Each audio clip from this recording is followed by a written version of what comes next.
এদিকে মহান বিজয় দিবস উপলক্ষে সাভারের জাতীয় স্মৃতিসৌধে শ্রদ্ধা নিবেদন শেষে অসুস্থ হয়ে পড়েছেন বিএনপির মহাসচিব মির্জা ফখরুল ইসলাম আলমগীর। এদিকে বিজয় দিবসকে উদ্দেশ্য করে শহীদদেরকে সম্মান জানাতে রাজপথে নামেন মির্জা ফখরুল। সেখানে তিনি কথা বলতে বলতে এক পর্যায়ে মাটিতে লুটিয়ে পড়ে, আর এই দৃশ্যটি সামাজিক যোগাযোগ মাধ্যমে প্রচুর সাড়া ফেলে। এতে করে কেউ বা বলছেন ফখরুল মারা গেছে, আবার অনেকেই বলছেন তাকে ইচ্ছাকৃতভাবে গুলি করা হয়েছে। চলুন জানি ভিডিওতে।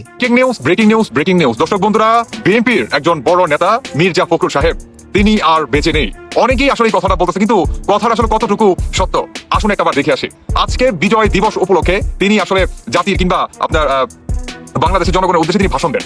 সেই ভাষণ দিতে দিতে তিনি হঠাৎ করে মাটিতে লুটিয়ে পড়ে এবং সেখানে তিনি আপনার সেন্সলেস হয়ে যায়, কিন্তু মুখ থেকে কোনো কথা বের হয় না। ইভেন তার মুখ দিয়ে আপনার এক পর্যায়ে আপনার সেবলি বের হয়।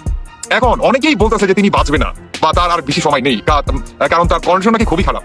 তবে ভাই আমি বলতে চাই বা আমি দোয়া করি সে যাতে বেঁচে থাকে, কারণ আসলে উনি একজন ভদ্র মানুষ। আপনি দল বিদ নির্বিশেষে যদি আপনি ওনার দিকে তাকান কিংবা ওনার ব্যক্তিত্ব দিকে তাকান, তাহলে আপনি দেখতে পারবেন ভাই রাজনীতিবিদে এই ধরনের ভদ্রলোকের দরকার আছে ভাই, বুঝতে পারছেন? আমি আসলে তার জন্য দোয়া করতেছি, কারণ এই বিজয়ের দিবসে তিনি কিন্তু আমাদের বাংলাদেশের শ্রেষ্ঠ সন্তানদের কিন্তু তিনি বলেন নাই।